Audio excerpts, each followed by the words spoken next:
thank you very much,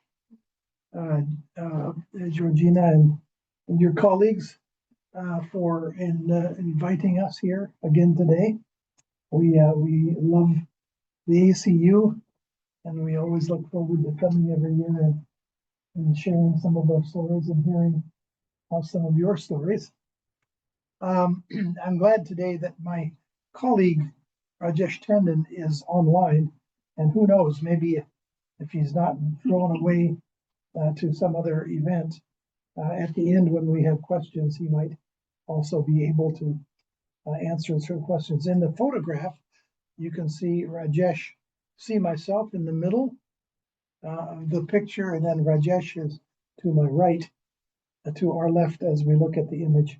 All of us have these important sunglasses, which allow us to see things that you can't see without those magic sunglasses. So this project, as you know, the work that Rajesh and I have been doing over the years now, I think some 47 years that Rajesh and I have been working together, and altogether over 55 years that I've been involved in what these days we're calling knowledge democracy, and at various phases, participatory research and co-construction of knowledge, and we've talked a lot. I've talked a lot about this in the past when I've come. We've done a number of studies over the years. Rajesh and I, as part of this UNESCO chair, a study on the community university research partnerships, on those going on around the world. We've done a global study on where do people learn how to do this kind of work, including arts-based work that Darlene has helped us, facilitate over the years. Questions of understanding the different knowledge cultures that we have. We know that knowledge in the academy is created, validated, shared, and acted upon in certain ways, mostly through conferences and peer-reviewed papers and journal articles and that kind of thing. But communities also have their own knowledge culture, which doesn't do any of those things. Communities validate knowledge, through sharing of things that work, practical changes in the community that work. They share it through ceremony, or through storytelling, or through dance, or through music or poetry, or using a lot of the imaginatory elements that Darlene speaks of.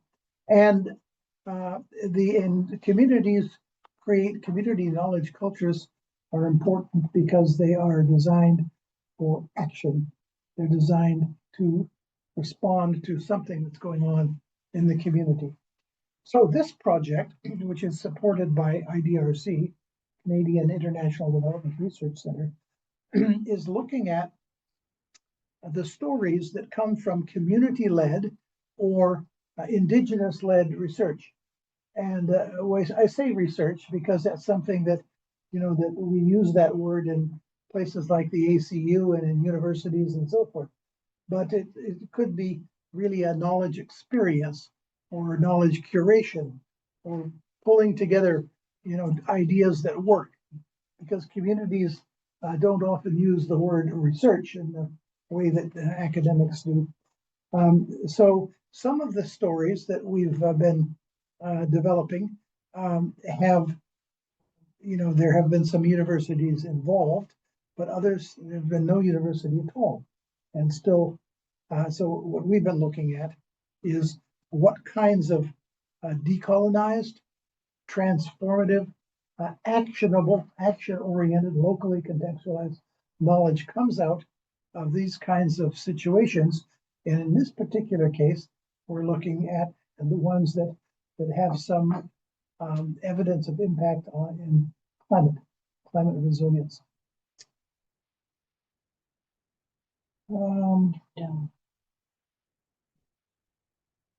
Down. It's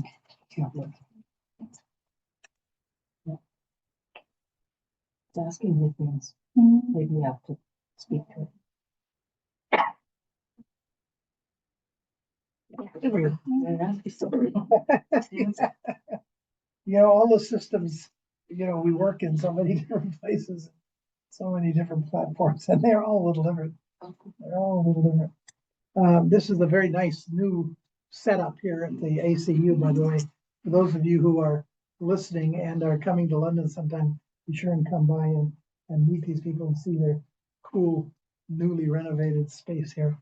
So this is a project which is led by our chair, which Dr. Rajesh Tandon, who is the founding president of Participatory Research in Asia, PRIA, well known, I think, well known to ACU, and PRIA is the home also of the Martha Farrell Foundation, and ACU has been supporting a fellowship in the name of Martha Farrell on issues of gender justice for quite a number of years.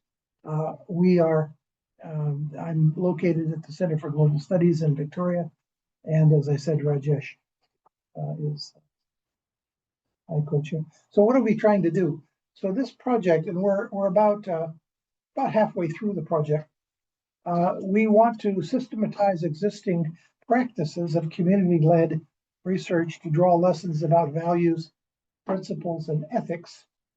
We want to facilitate peer learning with others who are looking at similar issues, the role of Indigenous or community-led knowledge creation.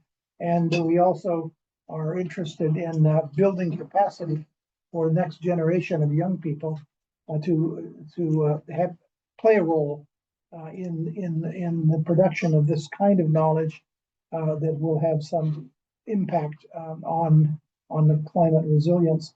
And we're also creating an open access knowledge platform where these kinds of experiences can be located in an open access way. We've finished the first set of case studies. We have 10 case studies in all, but the first set of case studies are now finished. And at the end, I'm going to give you the link where you can see these case studies. We are representing the stories in a very interesting manner. We're using a platform called StoryMap. I don't know if any of you have heard or used it. StoryMap it's come out of the mapping world, but it's a wonderful tool where you can have text, you can have obviously maps, you can have audio clips, you can have video clips, you can incorporate all of that into a scroll, a story scroll that goes through. And I'll if we have time, I'll show you an example of one. But if you look at decodeknowledge.org, you'll find all of the case studies, and you'll be able to see how these story maps. So we've done one in Western Canada, the Chilcotin First Nations of northwestern British Columbia, on looking at Indigenous research, water, and work to avoid future pandemics. Sarawak, we've looked in the production of apong. Apong is the word for a traditional form of sugar, of palm sugar that's been made, and it's made in these mangrove swamp areas of Borneo. And the mangrove swamps the protection of the mangrove swamps are terribly important as an ecological, as something ecologically beneficial. Anyway, we've worked on another case study. Nanook is the word in Inuktitut for polar bear, and so this is work done on the polar bear is the key, the apex predator in the north, and how it's surviving and how it's doing is a key indicator of how life in the Arctic and the Eastern Arctic is going. In Gulu, Nigeria, and Gulu, Uganda, we've been looking at women's knowledge on traditional medicines and its role in regenerating Choli traditional knowledge, but also in preservation of biodiversity. In the Himalayan areas of India, fascinating work being done by women who have over the years been able to to improve the package and sell edible forest products, both food products and medicinal products, but at the same time drawing attention to the importance of the forest, keeping the forest, because if the forest disappears, the edible products disappear. And so there's a large cooperative, women-led cooperative that has evolved there. And in Putumayo, Colombia, again, very interesting, indigenous women who have formed an organization called Guardians of the Forest, which actually serves in guardianship in two different ways. One of them is to draw attention to the importance of the forest, biodiversity, health of the forest, and the other is to draw attention to safety for women in that area. The Putumayo area is an area that's been there's been a lot of violence, a lot of struggle in Colombia in the Civil War period, and women leaders are using ceremony, sacred spaces, walking through the forest, with lots of people in order to kind of save their place, in the forest.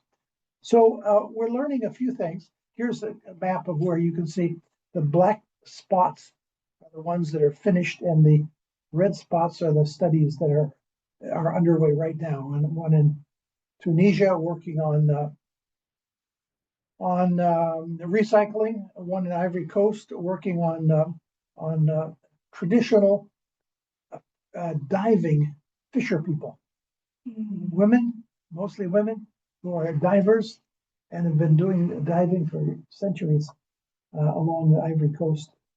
And in Brazil, it's another recycling, where the recycling movement has created a university of recycling, where for recycling people, and the professors are all recyclers.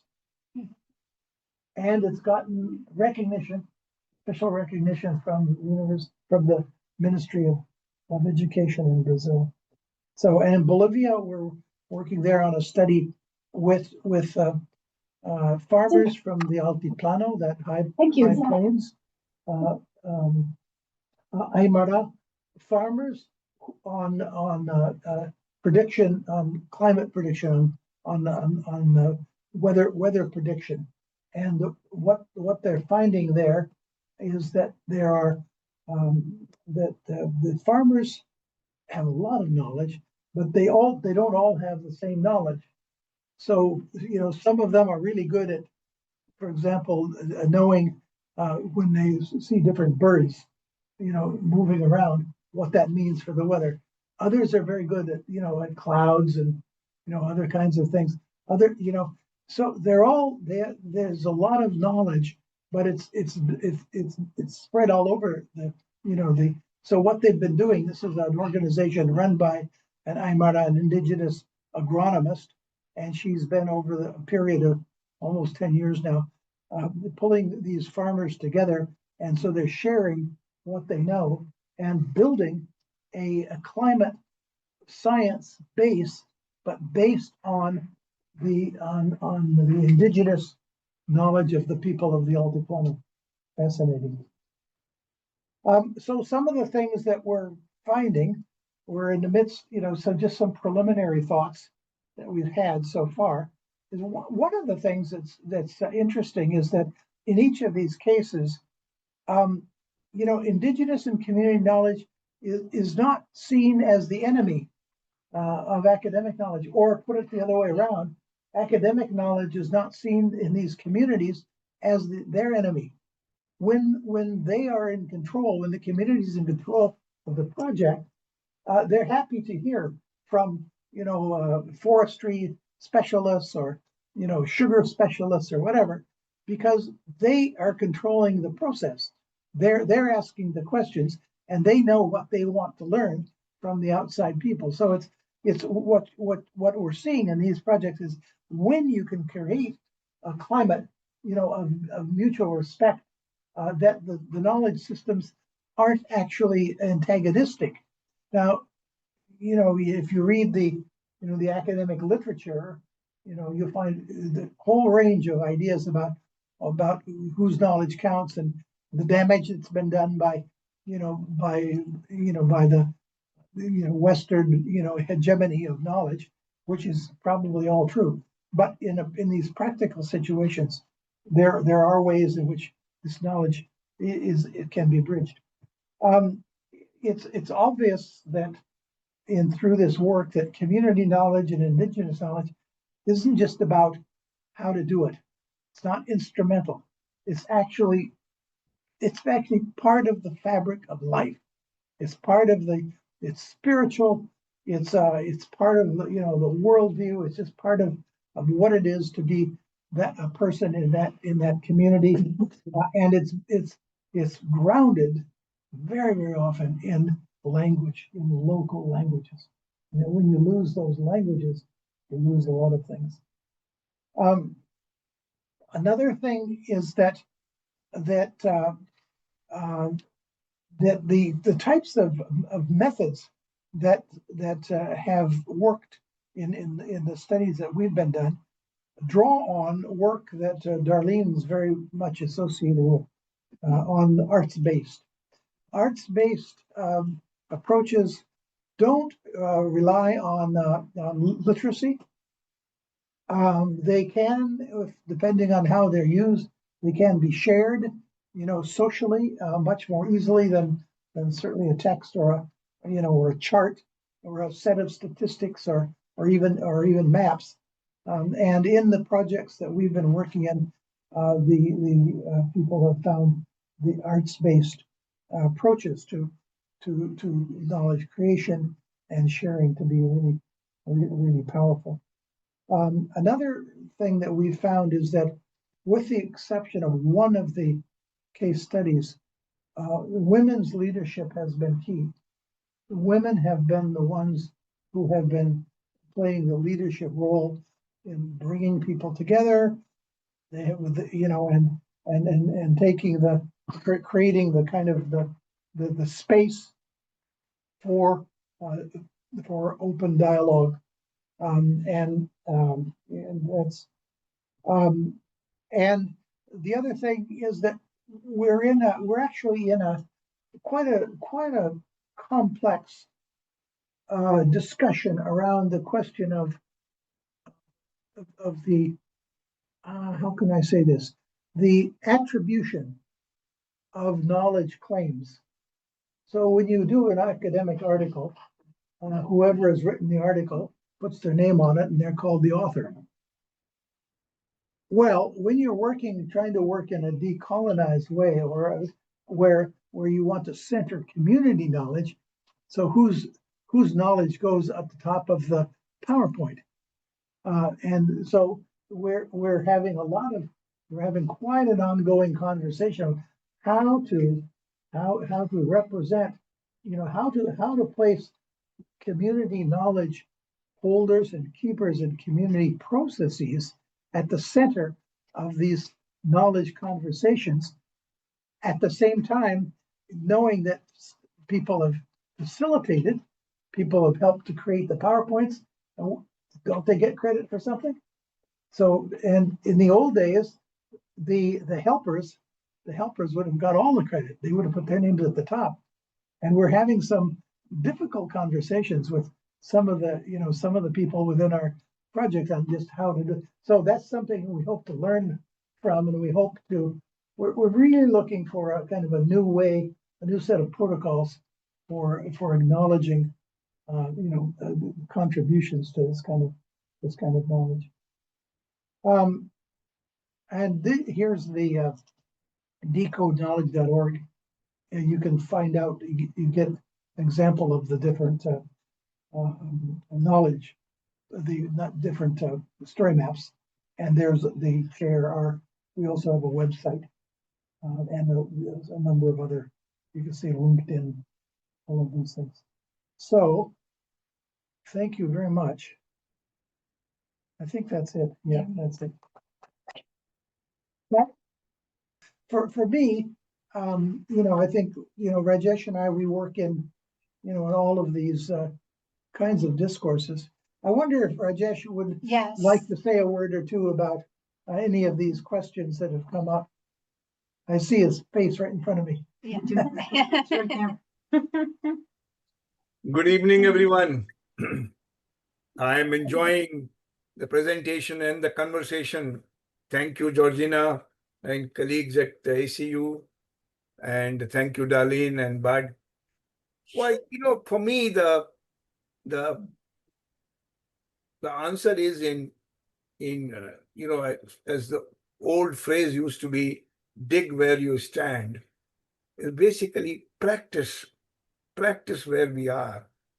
And not all questions are answered in ab initio. That is the job of theoretical frameworks.